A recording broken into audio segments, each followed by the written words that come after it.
Buenas tardes, estamos transmitiendo desde nuestros hogares el programa de Encuentro Libertario, esto por la cuestión que estamos padeciendo todos del coronavirus, pero bueno, estamos llegando a sus hogares, esa es la intención que tenemos aquí. Hoy nos acompaña un filósofo, un economista, articulista, que es Arturo Dam, una persona muy reconocida en el medio liberal. Te agradezco mucho, Arturo, que estés compartiendo tu tiempo con nosotros para hablar sobre el libro de López Obrador de Hacia una economía moral. Muchas gracias, bienvenido. No, gracias a ustedes, Eduardo, por esta oportunidad. De veras que lo aprecio mucho. Y como digo, en estos tiempos, conectividad mata aislamiento y aquí estamos discutiendo estos temas tan importantes en nuestro país, sobre todo en estos días. Muchas gracias, Arturo. Pues vamos a comenzar. Y vamos a comenzar, como ya se había planteado anteriormente, sobre el 15º libro de López Obrador, que es Hacia una economía moral. Para adentrarnos en este tema, yo te quiero preguntar algo al respecto, y es primeramente el título. El título es polémico, el título es confuso, Hacia una economía moral. Si entendemos economía como una ciencia que estudia los procesos de producción, de desarrollo de riqueza, de distribución de esto mismo para el bienestar humano, y si entendemos la moral como un conjunto de prácticas sociales y costumbres de los seres humanos, y a su vez como una herramienta, una disciplina de la filosofía que estudia pues lo bueno y lo malo dentro de estas costumbres del hombre. Aquí la pregunta, Arturo, sería, ¿la ciencia puede ser moral o un sistema económico debe de determinar lo bueno y lo malo, haciendo referencia al título del libro de Obrador? Mire, Eduardo, la pregunta es muy interesante porque la palabra economía en el título de López Obrador me queda claro que no se refiere tanto a la ciencia económica, sino a la actividad económica que realizamos los seres humanos. A ver, en español la palabra economía tiene dos sentidos distintos y dependerá del contexto en el que la utilicemos el sentido que le damos. A ver, un sentido es el que tiene la palabra economía si yo te pregunto ahorita, oye, ¿cómo va la economía mexicana? Ahí la palabra economía hace referencia fundamentalmente pues, a las actividades económicas que realizamos tanto por el lado de la producción, oferta y venta de bienes y servicios como por el lado de la demanda, compra y consumo de los mismos. Ese es un primer sentido que tiene la palabra economía en español. Pero hay otro sentido que tiene y que tiene que ver, por ejemplo, con la pregunta, oye, Eduardo, ¿cómo te fue en el examen de economía?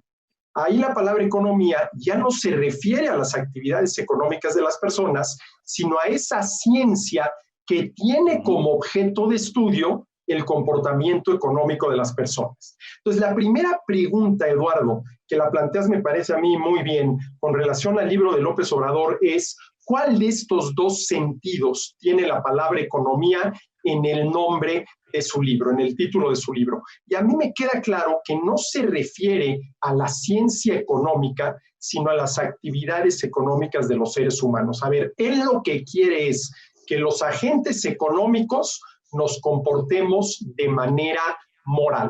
Por a ver, cualquier conducta humana, en cualquier ámbito de la acción humana, tiene una dimensión moral. Es decir, no hay manera de darle la vuelta a lo moral, por lo cual resulta un tanto cuanto redundante el título de López Obrador. Pero lo que queda muy claro es que lo que él pretende es imponernos a los agentes económicos su moralidad, su visión moral de cómo deberíamos comportarnos los agentes económicos. Y te pongo un ejemplo que López Obrador, no solamente en el libro, sino en muchos discursos y cada vez que puede lo menciona. Cada vez que puede le dice a los empresarios que los empresarios deben de conformarse con ganancias razonables, cualquier cosa que eso signifique. Bueno, ahí lo que está haciendo López Obrador es imponiendo su criterio moral a la conducta de un grupo de agentes económicos muy concretos como son los empresarios. Y la actividad empresarial será moral desde el punto de vista de López Obrador si las utilidades que obtienen los empresarios son razonables y si no lo son, pues entonces a lo mejor están cometiendo una inmoralidad.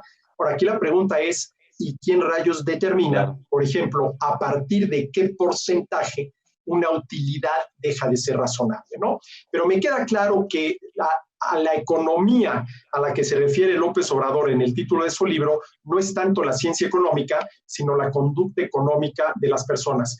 Y relacionado con parte de tu pregunta, Eduardo, a ver, ¿la ciencia puede ser moral? ¿La ciencia tiene una dimensión ética? No.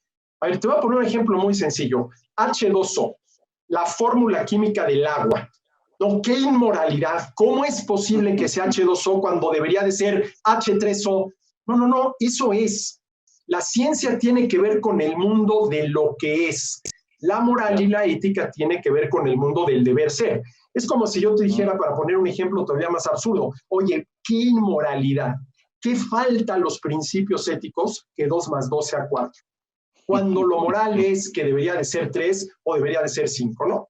Entonces también hay que tener mucho cuidado porque quienes debemos actuar de manera moral somos los agentes económicos. Pero la ciencia económica, que de entrada sí tiene leyes y leyes naturales, eso cae en el ámbito de lo positivo, en el ámbito de lo que es, no en el ámbito de lo normativo, de lo que debería ser.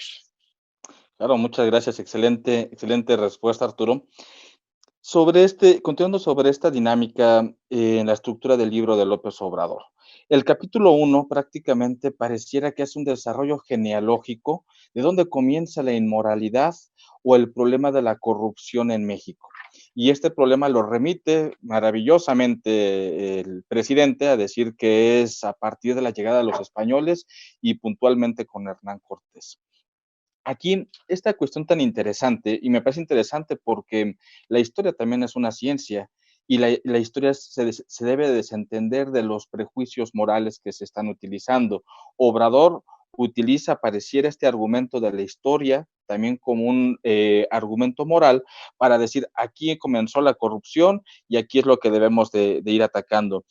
No sé qué opinas tú al respecto. ¿Qué opinas, Arturo, sobre si Obrador es el presidente que sabe de historia o es el presidente que utiliza la historia como una justificación moral?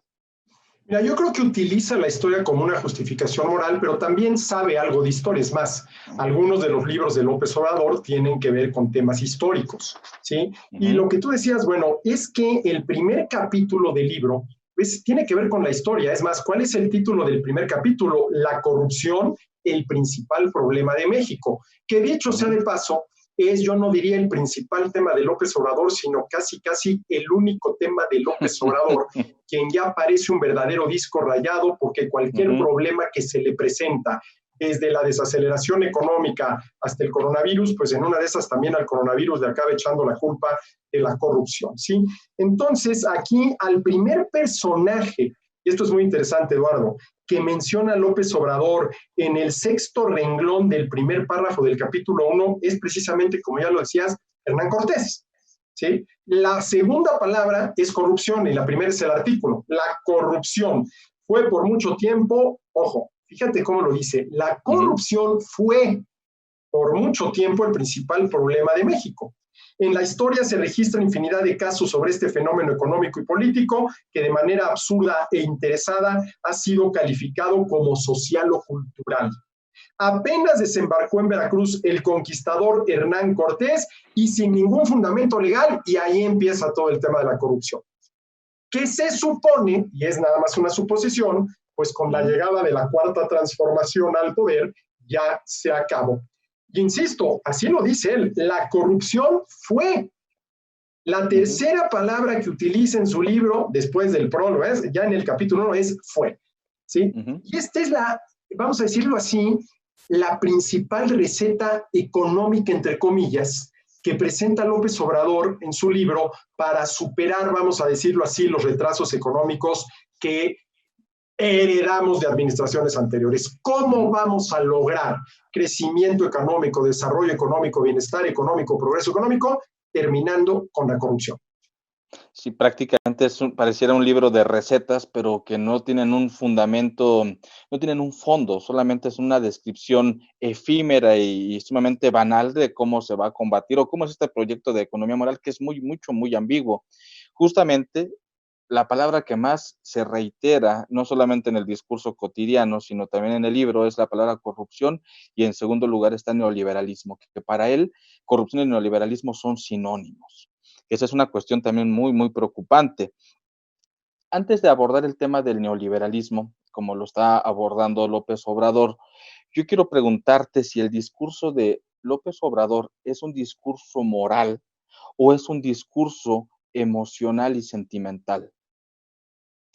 Mira, yo creo que combina las dos cosas. Si es un discurso moral, rayando en la moralina, digámoslo así, al grado de que le ha pedido a un grupo muy cercano a él y que se identifica con todos los principios, ideas, prejuicios de la 4T, que redacten una constitución moral. Que, Eduardo, hay que tener muy claro, a ver, hace algunos meses el Fondo de Cultura Económica editó no sé cuántos millones de ejemplares de la cartilla moral de Alfonso Reyes. Bueno, esa es la cartilla moral de Alfonso Reyes. Y luego López Obrador, en alguna otra ocasión, ha hablado de que a lo mejor va a llegar el momento en que vamos a necesitar una nueva constitución política, que ese es otro asunto. Y ha hablado mucho de la constitución moral que ya alguien está redactando y que supongo que en algún momento se nos dará a conocer, y mira, de veras que a mí me gustaría mucho ya verla para ver qué se dice, ¿no? Entonces, si hay un discurso moralista, digámoslo así, por parte de López Obrador. Es un discurso en el cual insiste mucho y que a mí me parece que es incorrecto porque, a ver, el gobierno tiene que ver con lo legal, no con lo moral. Porque, a ver, si por moral entendemos, y de ahí viene la palabra mores, costumbres, bueno, pues las costumbres son de cada quien, ¿sí? Y las costumbres de cada quien se deben de respetar siempre y cuando tu costumbre no sea andar por la vida violando los derechos de los demás. Es que mira, yo tengo por costumbre asesinar gente, yo tengo por costumbre secuestrar personas, yo tengo por costumbre robarle a los demás, pero no, esas costumbres son delitos y se tienen que prohibir. Pero el gobierno tiene que ver fundamentalmente con lo legal, no con lo moral. Ahora, aquí hay un problema, porque ¿qué pasa con alguien que probablemente sea el caso de López Obrador, convencido de que su moral es la que deben practicar todos los demás? Y además lo deben practicar todos los demás por el bien de los demás, porque estoy convencido que así debe de ser. Entonces, como esto es por tu bien, aunque no quieras, pues yo te obligo a hacerlo, y entonces inclusive se podrían llegar a promulgar leyes para obligar a los ciudadanos a comportarse según los criterios morales de alguien como podría ser López Obrador. A mí sí me pone muy nervioso, Eduardo, cuando un político, y que además ya es gobernante, y que además es el presidente de la República, insiste tanto en el tema de la moral, cuando en el tema que debe insistir es el tema de la legalidad. Tú recordarás, Eduardo, ya no recuerdo la fecha, pero López Obrador, a mediados del año pasado, o en el primer semestre del año pasado, dijo una frase que a mí se me quedó muy grabada. Dijo, a ver, si tuviéramos que elegir entre la ley y la justicia, habría que elegir la justicia. Bueno, a ver, en términos abstractos, yo estoy totalmente de acuerdo. ¿Por qué? Porque puede haber leyes injustas, como de hecho las hay. ¿Sí? Aquí el problema es quién va a determinar lo que es justo en cada caso.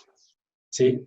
No, un gobernante lo que tiene que decir es, señores, a ver, a lo que hay que hacerle caso es a las leyes. Si yo considero que hay leyes injustas, cambiémoslas. Y cambiémoslas de acuerdo a los procedimientos, por ejemplo, establecidos en la Constitución para hacerlo, ¿no?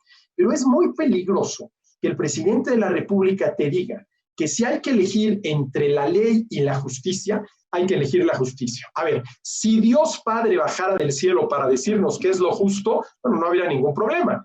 Aquí el tema es quién va a determinar en cada caso qué es lo justo, ¿no? Entonces sí hay este afán de López Obrador por el tema moral, por el tema de la moralidad y como haciendo de menos el tema de la legalidad. Por eso yo pienso que López Obrador, más que una verdadera vocación de político, de gobernante, tiene una vocación, pues, hombre, de redentor, de Mesías, según el calificativo que hace unos años le puso el mismo Enrique Krause, ¿no? El Mesías tropical, ¿no? Y a mí, Eduardo, eso sí me pone muy nervioso. Y aquí una y otra vez aparece también, bueno, en el título, hacia una economía moral, y pareciera ser que la solución de todos nuestros problemas económicos, ¿sí?, se dará en la medida en que los agentes económicos, comenzando por los empresarios, adoptaran la moralidad de López Obrador.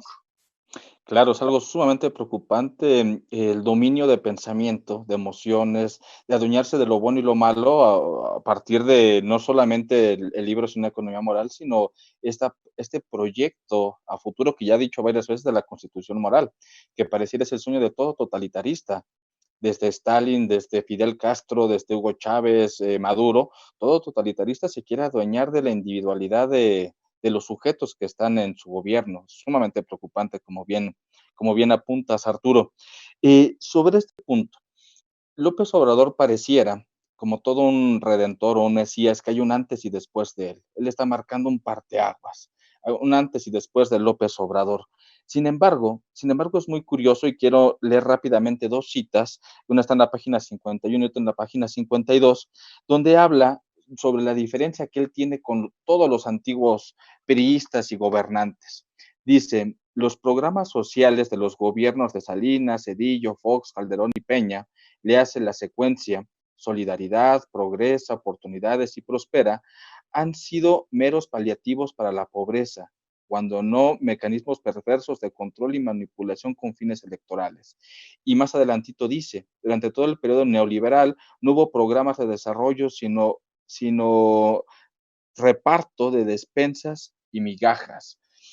Esto me parece muy alarmante porque prácticamente López Obrador está utilizando las mismas estrategias de las viejas artimañas políticas, pero por tratarse de él como una autoridad moral es diferente. ¿Qué opinas de esto?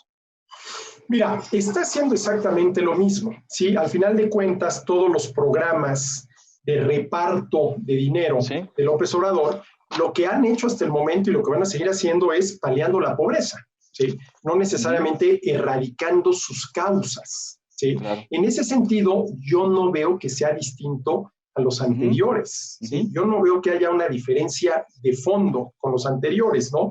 Se trata de redistribuir el ingreso para tratar de aliviar la situación en la que viven millones de mexicanos, que es una situación de pobreza.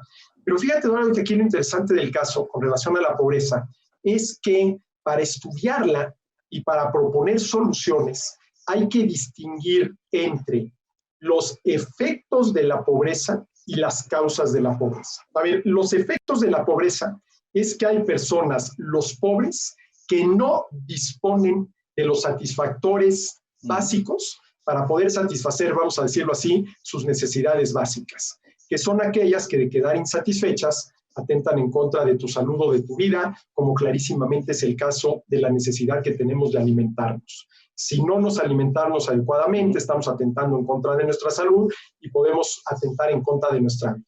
Entonces, si yo centro la atención en los efectos de la pobreza y me desentiendo de sus causas, pues ujú. entonces la manera de resolver el problema es dándole a quienes no los tienen los satisfactores que necesitan para satisfacer correctamente por lo menos sus necesidades básicas. Bueno, de acuerdo. Si yo gobierno le doy al hambriento comida, el hambriento come, satisface su necesidad. La pregunta es, ¿qué pasa con esa persona el día en que yo deje de darle?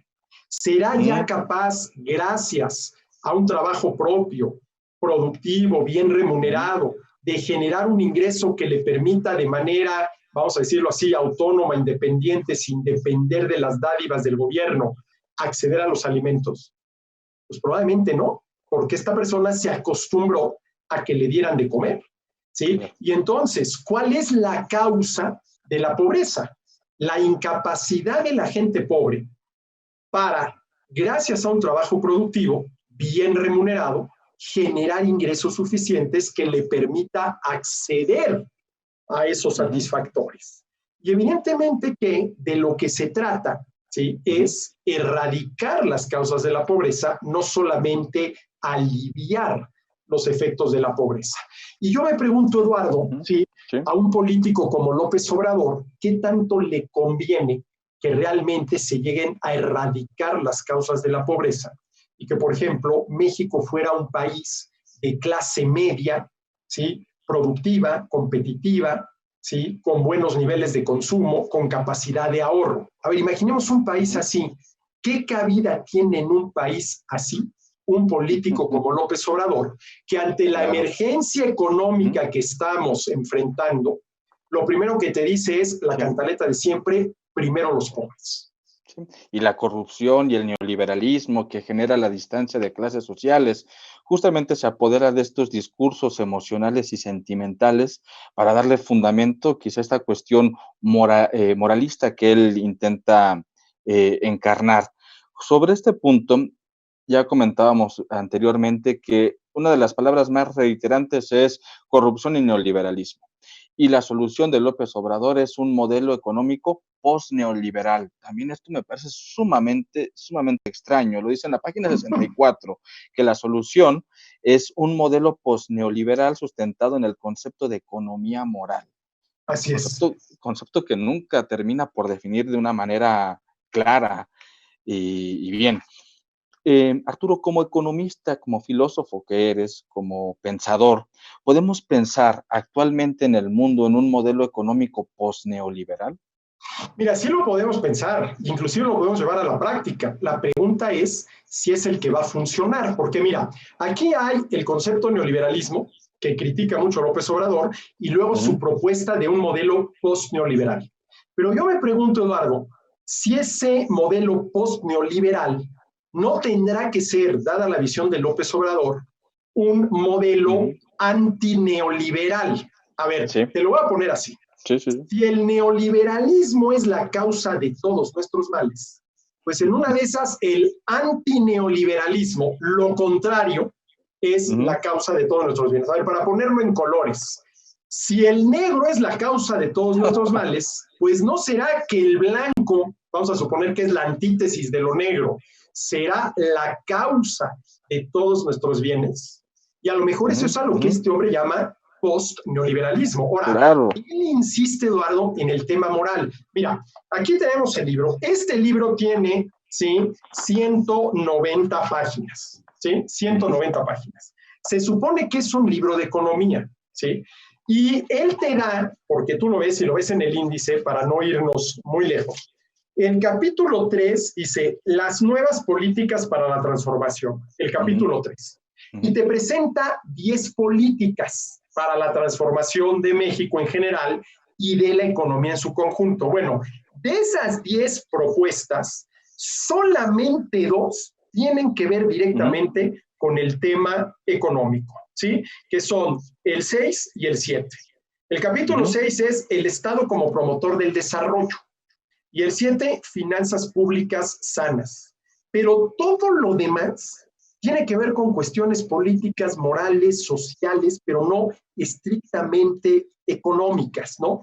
Y además no te dice exactamente, Eduardo, qué es para él el neoliberalismo. A ver, neoliberalismo es lo que tuvimos desde que los tecnócratas allá con Miguel de la Madrid llegaron al poder, todo eso se acentuó a partir de Salinas de Gortari, etcétera, etcétera. Y aquí la primera pregunta, Eduardo, que tenemos que hacernos y responder es, bueno, a ver, ¿qué es ese neoliberalismo que en la visión de López Obrador es la causa de todos nuestros males? Bueno, a lo mejor hay tantas respuestas como personas a las que le preguntes. Pero a ver, claro, desde el punto de vista económico, y estamos hablando de un libro que supuestamente trata el tema de la economía, hacia una economía moral. Desde el punto de vista económico, ¿qué es el neoliberalismo? A ver, desde el punto de vista económico, el neoliberalismo es lo que se conoce como el Consenso de Washington, que es una serie de 10 medidas que se propusieron en 1989 para tratar de superar las condiciones de estancamiento con inflación que padecieron muchos países en los años 80, entre otros países, México. Estancamiento con inflación. Déjame nada más darte un dato. sí, por favor. En el sexenio de Miguel de la Madrid, 83-88, la inflación promedio anual en México fue 88%. Inflación promedio anual. Y el crecimiento promedio anual de la economía mexicana en ese sexenio fue 0.4%. Estancamiento, prácticamente no crecimos con inflación. Y entonces, ante esa situación que padecieron muchos países, entre otros México, ¿sí?, se propuso lo que se conoce como el Consenso de Washington, que se identifica con el neoliberalismo porque recoge en materia económica muchas de las tesis de lo que podríamos llamar el liberalismo clásico que a mí, para no andar colgando etiquetas, digo la sensatez económica. Ahora fíjate, Eduardo, a ver, ¿en qué consiste el consenso de Washington? Primero que nada, disciplina fiscal. Lo contrario sería indisciplina fiscal, desorden fiscal. El segundo elemento del consenso de Washington, reorientación del gasto gubernamental para racionalizar subsidios y que realmente ayude a la gente. Tercero, una reforma tributaria para lograr ampliar la base de contribuyentes y en una de esas, entre más contribuyentes hay, menos impuestos puede pagar cada uno. Tasas de interés, tipo de cambio y precios determinados en el mercado sin intervención del gobierno. Eliminación de las barreras a la inversión extranjera directa. Privatización de las empresas del gobierno. Desregulación de las actividades económicas para facilitarle la vida a los empresarios y garantizar jurídicamente los derechos de los agentes económicos. Bueno, a ver, si tú dices, esto es el neoliberalismo económico, y esta es la causa de todos nuestros males, pues en una de esas la causa de todos nuestros bienes es exactamente lo contrario. Entonces, en vez de disciplina fiscal, vámonos al desorden fiscal, pero ahí es donde empiezan los problemas con López Obrador, porque si algo ha defendido López Obrador es precisamente la disciplina fiscal. Y entonces ahí tienes tú un claro elemento neoliberal en la propuesta de López Obrador, ¿no?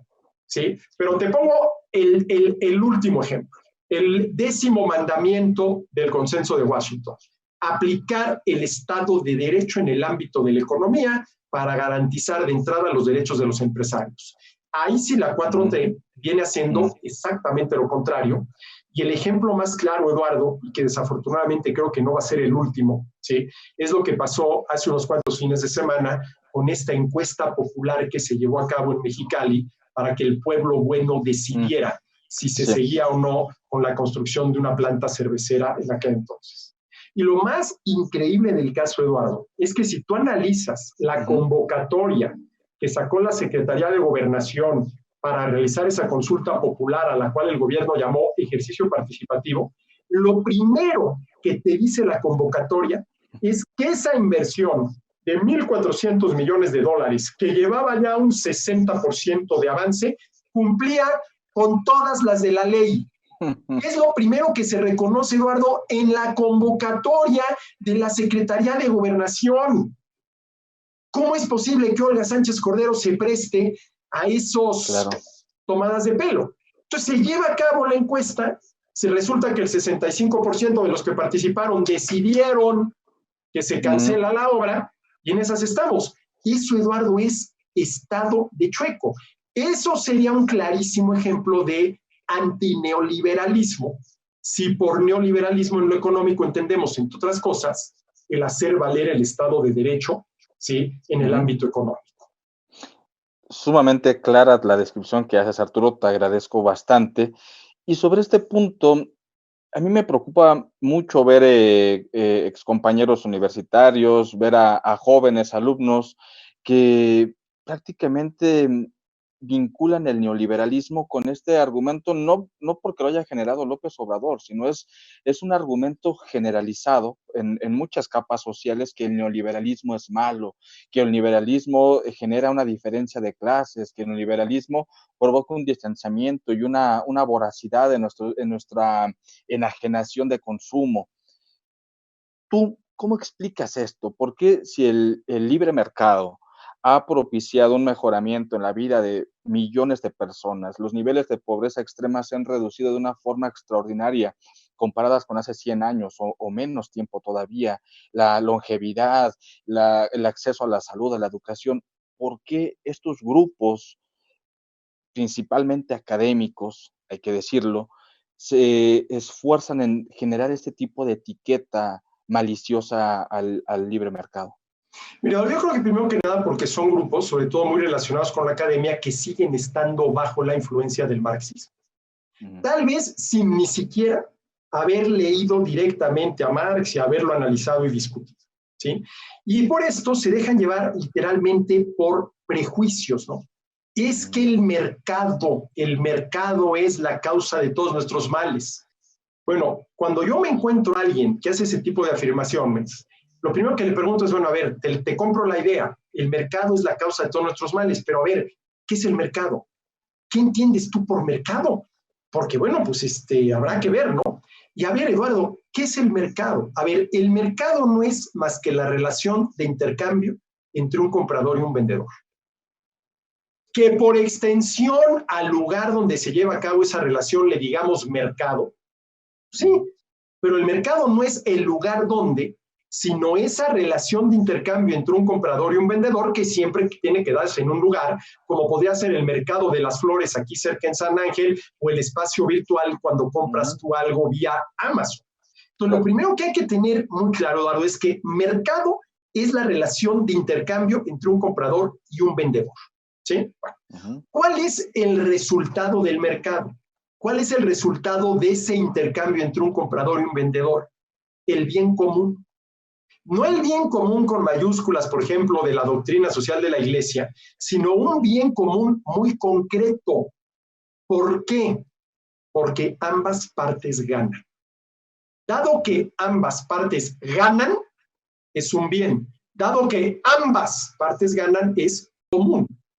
¿Sí? ¿Por qué? Porque cada uno valora más lo que recibe que lo que da a cambio. Entonces, cuando a mí la gente le empieza a echar la culpa al mercado, ¿sí? Les digo, bueno, a ver, espérame. A ver, ¿qué es lo malo? A ver, ¿se comete alguna injusticia? ¿Violas el derecho de alguien? No. Ambas partes lo están haciendo voluntariamente. Y además, desde el momento en que, gracias al intercambio, logramos elevar nuestro nivel de bienestar, pues desde el punto de vista económico es eficaz. Y desde el punto de vista ético es justo, porque ambas partes lo que hacen es participar de manera voluntaria. Y ahora, ¿qué es libre mercado? Pues cuando el gobierno no interviene para limitar o prohibir esas relaciones de intercambio.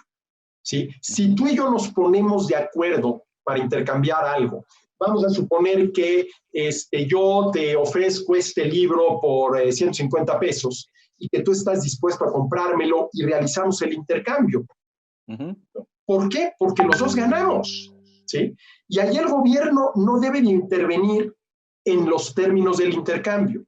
¿Dónde entra el gobierno? ¿Qué papel debe jugar el gobierno? A ver, vamos a suponer que tú ya me pagaste el libro y por lo tanto tienes el derecho de que yo te lo entregue y no te lo he entregado.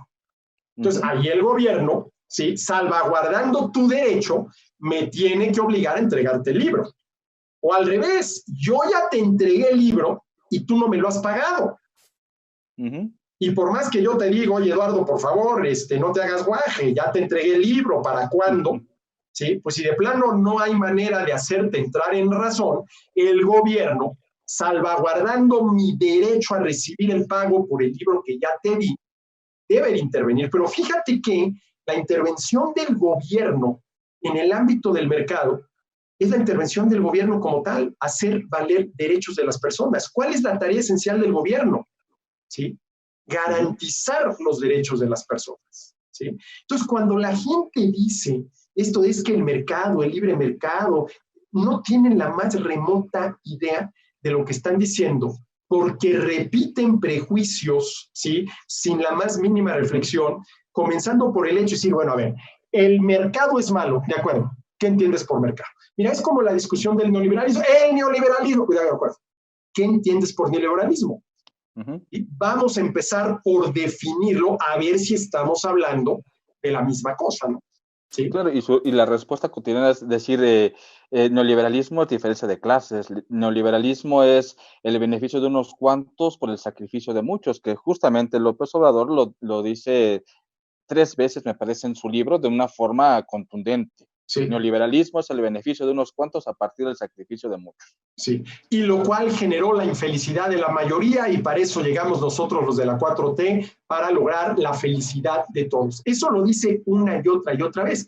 Pero a ver, más allá de decir que neoliberalismo es lo que tuvimos, realmente, y decir que es un esquema de expoliación, que es un esquema neoporfirista, que es el esquema propio de los fifís y los conservadores, no te dice realmente, a ver, bueno, ¿qué entiendes por neoliberalismo? Eso no lo dice. Porque, a ver, si yo digo que neoliberalismo es lo que tuvimos, pues eso es neoliberalismo, ¿no? Sí, sí, o neoliberalismo es lo que tuvimos desde Salinas hasta Peña Nieto, o más atrás, desde Miguel de la Madrid hasta Peña Nieto, pues sí, ¿no? Y además, ojo, más allá de generalidades, aquí en el libro no te presenta realmente una estrategia económica, Para pero nada. sí hay una serie de ideas, Eduardo, que a mí me preocupan mucho y me quitan mucho el sueño, porque Ujú. clarísimamente ves varias cosas. A ver, entre líneas, lees una clara animadversión de López Obrador contra todo lo que es iniciativa privada, libre Sí. empresa, empresarialidad. Eso clarísimamente lo Ujú. ves. También ves clarísimamente la idea de que por lo menos los sectores estratégicos de la economía deben estar en las manos exclusivas del Estado. Sí, ¿Sí? sí, Eso también lo ves. Ves clarísimamente la crítica que hace a todo este proceso de privatizaciones que se inició con Salinas de Gortari, etcétera, etcétera, ¿no? Ves también una clara crítica al libre comercio, porque habla mucho de la autosuficiencia sí, sí. y no nada más de combustibles y ciertos granos. Hay un párrafo donde clarísimamente, permíteme para que luego lo digan, si en la página 123, fíjate lo que dice en la página 123, ¿sí? Dice, mediante créditos de la banca de desarrollo para impulsar la producción de manufacturas y Mm. sustituir importaciones. Ya no es nada más el tema de las gasolinas, tenemos que ser autosuficientes en Ujú. gasolinas, o ciertos granos. Aquí está hablando ya de la manufactura. Entonces, hay también una clara animadversión en contra del libre comercio. Está Totalmente. la idea de que mucho más importante que la empresa privada para el progreso económico de un país es el Estado, que el Claro. Estado debe ser el rector del desarrollo nacional. Eso está clarísimo. Esto, sin duda alguna, implica superar el neoliberalismo, pero no con un salto hacia adelante, sino Sí, con un regreso al esquema que teníamos durante los sexenios de Echeverría López Portillo. Hay quien dice, no, lo que quiere es regresar a la época del desarrollo estabilizador de los años 60. No, clarísimamente esto es poner, bueno, lo sí, dice sí, sí. cuando habla, por ejemplo, permíteme nada más, déjame ver dónde está esto, que se echó atrás y se frenó, lo dice aquí, la reforma energética. Sí, Se frenó. Reforma energética, que bueno, era una de las puntas de lanza del neoliberalismo, ¿no? Entonces, si tú analizas esto, primero, de economía tiene muy poco, moral tiene algunas otras ideas, pero tiene mucho, a mí me gusta decirlo así, de estatolatría o de gubernamentolatría. sí. A ver, para que una sociedad pueda salir adelante, lo que verdaderamente importa es el Estado, lo que verdaderamente importa es el gobierno, ¿sí? Ujú. Y todo lo demás, de alguna manera, tiene que supeditarse. A ver, una de las cosas que dice en el libro, dice, hay que separar economía de política. Bueno, a ver, ¿dónde firmo? Digo, así como conviene que esté separado el Estado de la Iglesia, conviene separar a la política de la economía. Pero Ujú. realmente, ¿qué es lo que pretende López Obrador? Supeditar a la economía a la política. ¿Sí? Claro. Porque lo que Que está, porque a ver, un poco lo que dice es, a ver, en el neoliberalismo, lo que sucedió es que el grupo, aunque aquí no la menciona, de la mafia del poder encabezada por algunos empresarios, lo que hicieron fue supeditar la política y las decisiones políticas a los ujú, intereses de ese grupo. Dice, ahora lo que hay ujú. que hacer, dice López Obrador, es que darle la vuelta. Y vamos a supeditar, ¿sí? Esos poderes, los poderes económicos, a los intereses políticos. Y esos intereses políticos son los de él, son los de López Obrador. Claro, y justamente le llama toda esta forma económica como neoporfirismo, ¿no? Esa insistencia constante de un neoporfirismo. Justamente haciendo alusión a lo que acabas de mencionar, Arturo, en la página 102 viene algo también muy interesante, cuando Obrador dice que están totalmente en contra de lo que es el Estado pequeño. Él no coincide con esta idea, que él afirma que el Estado es el responsable de promover el desarrollo del país, el desarrollo nacional, y no solamente eso, afirma que la felicidad depende del Estado. O sea, esto ya es una predicación. Recuerdo en el Zaratustra, cuando Nietzsche está hablando que el nuevo ídolo del pueblo se llama Estado. Justamente esto es lo que pareciera que quiere imponer. Sí, mira, lo dice clarísimamente, procurar el bienestar y la felicidad, ahí en la página 102. Y déjame leer dos parrafitos de la página 102. Dice, bueno, es donde habla del Estado como promotor del desarrollo. Dice, estamos poniendo en práctica el mandato constitucional según el cual el Estado tiene la responsabilidad de promover y encauzar el desarrollo económico nacional. Ojo, él habla del mandato constitucional, Eduardo. Y aquí hay algo que a mí me preocupa muchísimo. Por ejemplo, el artículo 25 de la Constitución. En el artículo 25 de la Constitución leemos, el Estado, y estoy citado de memoria, pero textual, el Estado planeará, conducirá, coordinará y orientará la actividad económica nacional. Bueno, de entrada, esto puede sonar muy bonito por dos razones. A ver, lo que el Estado va a hacer es planear, conducir, coordinar y orientar. Lo contrario es la improvisación y el ahí se va, y por ese camino no llegas a ningún lado. Y lo que el Estado va a planear, conducir, coordinar y orientar es la actividad económica nacional, de cuya buena marcha depende que sigamos comiendo 3 veces al día. Entonces, ¿cuál podría ser la conclusión? A ver, pues qué bueno que el Estado planee, conduzca, coordine y oriente la actividad económica nacional. Bueno, nada más que hay un pequeño detalle. La actividad económica nacional, así con mayúsculas, aunque en el texto constitucional no viene con mayúsculas, no existe. Es una abstracción. A ver, lo que existe son las actividades económicas de cada uno de nosotros. Eso es lo que existe. Cuando a mí me preguntan, y me lo preguntan cada rato, oye, ¿cómo va la economía mexicana? Yo, espérame tantito. ¿Cómo te está yendo a ti en tu actividad económica? Que eso es lo que existe. La economía mexicana, la actividad económica nacional es una abstracción. Entonces, primer punto. Segundo punto, ese Estado del que habla el 25 constitucional, para todo efecto práctico, es el gobierno en turno. Entonces, la única manera de que el Estado planee, conduzca, coordine y oriente la actividad económica nacional sería, que afortunadamente no lo es, planeando con el gobierno, planeando, conduciendo, coordinando y orientando las actividades económicas de cada uno de nosotros. Y si así fuera, Eduardo, ¿dónde quedaría la libertad individual para que cada quien en el ámbito económico haga lo que le dé la gana en pleno ejercicio de sus libertades? Claro. Esto que dice el 25 constitucional a mí me preocupa mucho. Porque mira, yo me acabo de preguntar, ¿dónde quedaría la libertad de nosotros como agentes económicos? Pero fíjate lo que dice ese mismo parrafito del 25 constitucional. El Estado planeará, conducirá, coordinará y orientará la actividad económica nacional para lograr una serie de objetivos, y luego dice, en el marco de libertades que otorga esta Constitución. A ver, ¿cómo es posible que los mexicanos permitamos que la Constitución esté redactada en esos términos? Claro. ¿Cómo que en el marco de libertades que otorga esa Constitución? Mira, tú y yo somos libres porque está en la naturaleza humana hacerlo, porque tenemos esa facultad, esa capacidad, ese poder para decidir y elegir. No porque graciosamente la Constitución nos otorga la libertad. A ver, si en la Constitución vas a hablar de la libertad, te tienes que referir a ella en estos términos, en el marco de libertades que reconoce y garantiza esta Constitución. Entonces, Eduardo, tú empiézale a armar las piezas. Aquí tienes a López Obrador diciendo que estamos poniendo en práctica el mandato constitucional según el cual el Estado tiene la responsabilidad de promover y encauzar el desarrollo económico nacional.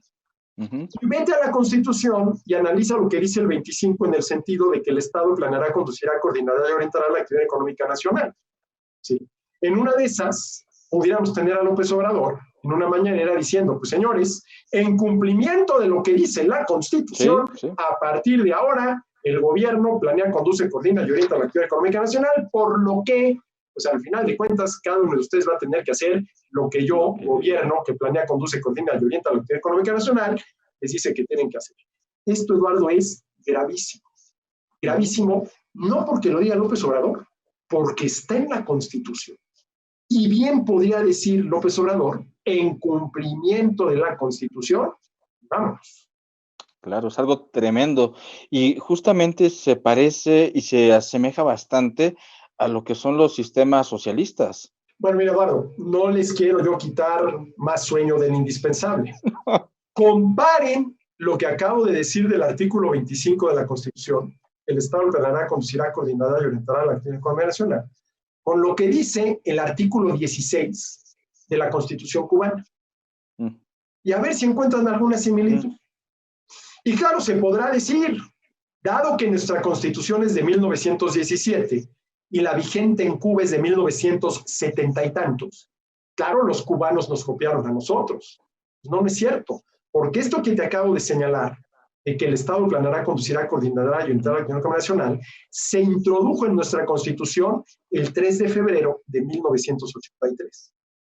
Entonces, si nos ponemos a ver quién le copió a quién, ¿sí? Lo que dice nuestro 25 constitucional es una copia casi literal de lo que dice el artículo 16 de la Constitución cubana. Cuba, un país con economía centralmente planificada, donde la libertad individual y la propiedad privada, pues simple y sencillamente en el ámbito de la economía no existe. Y si no existe en el ámbito de la economía, en muchos otros ámbitos se ve terriblemente limitada. Muy cierto, Arturo. Estamos casi llegando ya a la recta final de esta elocuente charla, te agradezco bastante, pero todavía me gustaría que abordáramos unos puntos adicionales. Y ya que se mencionó la relación que tiene Cuba, que tienen estos grupos o estos gobiernos socialistas, a mí me llama mucho la atención este López Obrador predicador, que parece más este Mesías, como ya apuntabas, de el Mesías de Macuspana, tropical, Mesías tropical. Recuerdo cuando fue el cierre de campaña de López Obrador en el Estadio Azteca, que dijo una frase contundente, que vamos a construir el reino del cielo aquí en la tierra. Y esta frase fue repetida, porque anteriormente la dijo Chávez, la dijo Maduro, la dice López Obrador. Serán estos avisos, algunos pequeños destellos, que si hay una estructura regional con el bolivarismo que quiere llevar a cabo este tipo de prácticas económicas, sociales y culturales? Mira, yo creo que sí, Eduardo, yo creo que sí hay un hilo conductor entre todas estas posturas, pero además a mí lo que me da mucho la atención es que aquí, con esto que tú mencionaste, que dijo López Obrador en su cierre de campaña, vamos a realizar aquí en la tierra el reino de los cielos, pues le está enmendando la plana al mismo Jesucristo, porque sí, Jesucristo sí dejó muy claro que el reino de los cielos está en los cielos, no aquí, ¿sí? Eso es muy interesante, ¿no? Sí. Es decir, entonces ya pretender, vamos a realizar aquí, a ver, la simple afirmación es de una desmesura tal, Eduardo, que dices, no es posible, que ya era para desconfiar de esta persona. Ya era para desconfiar de esta persona, ¿no? Esas ideas machaconas a lo largo de toda la campaña de que la causa de todos nuestros problemas es la corrupción y que llegando yo al poder por el hecho de que llegué, se acabó con la corrupción y se acabaron con todos nuestros males. Bueno, a ver, sin duda alguna que uno de los males graves que tenemos en el país es la corrupción, que por ejemplo se traduce en impunidad, porque cuánta impunidad no se debe a la corrupción de las autoridades que deberían de perseguir y castigar al delincuente, etcétera, etcétera. Entonces, claro que sí, eso sin duda alguna. Pero ¿cómo es posible que haya habido gente que se creyera que bastaba que en la llegada de este hombre, pues ya no decimos a Los Pinos, porque ahora es a Palacio Nacional, ¿sí? Para que todo eso se terminara? Y mira, ya a estas alturas del partido, López Obrador es un disco rayado, porque cada vez que le preguntan por la solución a algún problema, la solución viene del combate a la corrupción. Y como ya estamos combatiendo la corrupción, ¿sí? Pues entonces ya el problema se está solucionando. Ya es muy predecible lo que va a decir. A ver, a todo pasado. Ayer en la noche, ¿sí? El domingo, ayer domingo, ¿sí? Se dio ¿cómo se llama? Presentó López Obrador el plan de rescate económico. ¿Cuánto? Sí, no tiene que ver con el discurso de siempre. La solución es la corrupción, la solución es la honestidad, y con que yo esté aquí es más que suficiente para que, cosa de tiempo, se resuelva todo. Claro, Hablando de estas promesas desmesuradas de López Obrador, como el prometer el paraíso terrenal, que como bien comentas, ya es una expresión para desconfiar de forma inmediata, que le dijo en su cierre de campaña en el Estadio Azteca gloriosamente. Me viene aquí y retomando el elemento de la honestidad, que también hace constante alusión López Obrador en el libro. Hay frase de Nietzsche que dice que el ser humano es el único animal capaz de hacer promesas. Y solamente el hombre libre es capaz de cumplirlas. En ese sentido es muy interesante esta reflexión moral que plantea Nietzsche, porque justamente cuando hacemos una promesa depositamos en el otro un deber, hacemos un pequeño sacrificio de nuestra libertad para cumplir esa promesa, pero también debemos de prometer aquello que podemos cumplir, porque aquel que abusa justamente de las promesas se convierte no solo en un mentiroso, sino en un traidor hacia el otro. En un hablador. En un hablador. Sí. ¿Tú crees que es muy pronto todavía para juzgar a López Obrador? No. No, Eduardo. Mira, déjame decirte algo muy interesante, ¿no? El lunes 29 de octubre del 2018, ¿sí? Resultado de una consulta popular, López Obrador decidió cancelar la construcción del nuevo aeropuerto internacional de la Ciudad de México. Sí. ¿Sí? Al día siguiente yo escribí un artículo diciendo, señores, esto se acabó antes de haber empezado. Y hubo muchísima gente que me dijo, espérame, todavía ni siquiera llega y tú ya lo estás descalificando, hay que darle el beneficio de la duda, Roma no se hizo en un día. Dije, yo ya no tengo la más mínima. Por lo menos en el ámbito económico, nos va a ir mal. Nada más por esa decisión tan absurda de haber cancelado la construcción del nuevo aeropuerto en Texcoco. Entonces, a mí ya no me queda la más remota duda, ¿sí? Aquí la pregunta es hasta dónde va a llegar el deterioro económico, ¿sí? Independientemente de la crisis que estamos pasando ahorita por el coronavirus, el aislamiento, la caída en la demanda, los problemas de los negocios, ¿no? ¿Hasta dónde, no? Ya no me queda la más remota duda, ¿no? Ahora, hay gente que todavía cree, dice, no, espérame, es que vas a ver saliendo de esta y una vez que la economía se vuelva a encarrilar. Yo la verdad no lo veo. A mí ya no me queda la más remota duda, Eduardo, de que por lo menos en materia económica esto va a acabar mal. Bueno, a ver, ya el año pasado acabó mal, la economía no creció, el desempleo aumentó, el golpazo a la confianza de los empresarios, se echaron la mitad del fondo, ¿cómo se llama este fondo? Perdón, se me ha ahorita el nombre, para las emergencias, ¿sí? En financiar programas clientelares, que era un fondo para verdaderas crisis económicas con las que estamos enfrentando ahorita. Entonces, yo ahí sí, a estas alturas, abril del 2020, no me queda la menor duda y no me queda desde el lunes 29 de octubre del 2018 cuando canceló en un acto verdaderamente inconcebible la construcción del aeropuerto en Texcoco. Claro, y eso es lamentable porque millones todavía tienen ese voto del beneficio de la duda, de esperar, bueno, veremos qué tanto la realidad logra golpearnos, no solamente a nosotros, sino a todos aquellos que todavía se resisten justamente a aceptar estas premisas que ya se venían manifestando desde décadas con López Obrador. Pero bueno, para ir cerrando, Arturo, ¿cuáles son tus impresiones ya generales sobre este libro de López Obrador? ¿Si es recomendable leerlo? ¿Recomiendas o no? ¿Qué opinas? A mí, yo sí creo que es recomendable leerlo. Es más, yo creo que, por ejemplo, en universidades, en agrupaciones empresariales, la Coparmex, por ejemplo, se me ocurre ahorita, deberían de armarse una especie de seminario para analizarlo y sobre todo leer entre líneas. Porque aquí está muy claro cuál es el proyecto económico que López Obrador tiene para el país. Creo que sí hay que hacerlo. Sí, yo lo tuve que hacer en su momento, bueno, primero porque sí me interesó, dije, bueno, a ver, ¿qué quiere decir? Y luego, bueno, por mi trabajo como periodista, como profesor, pues tienes que estar informado de estos temas, y sobre todo para presentar contraargumentos, ¿no? Para presentar contraargumentos, a ver por qué esto está mal, por qué esto no va a funcionar, etcétera, etcétera. Entonces, sí es un libro que hay que leer, sí es un libro que hay que estudiar, que hay que discutir, para saber exactamente qué es lo que está proponiendo López Obrador, sin duda alguna. Ok. Bueno, Arturo, pues muchas gracias. Te agradezco bastante tu tiempo. El que compartieras con nosotros todas estas opiniones y reflexiones son muy, muy bien valoradas. Muchas gracias y esperemos más adelante volver a coincidir. Ha sido muy placentero el platicar contigo.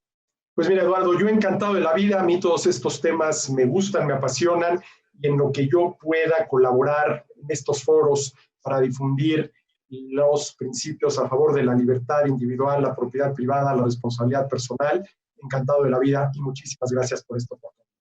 Muchas gracias, Arturo. Y muchas gracias a todos. Gracias a México Libertario, Editorial La Sombra de Prometeo, en esta transmisión que estamos cerrando con Arturo Dam. El tema fue Hacia una economía moral, el libro de López Obrador, y nos estaremos viendo pronto, en un par de semanas, con estos programas que vienen a todos ustedes, gracias a México Libertario, a Víctor Becerra. Y bueno, muchas gracias. Mi nombre es Eduardo Ruiz y cuídense todos mucho, que acabe pronto esta cuarentena y que todos estamos bien. Un gran saludo. Hasta luego.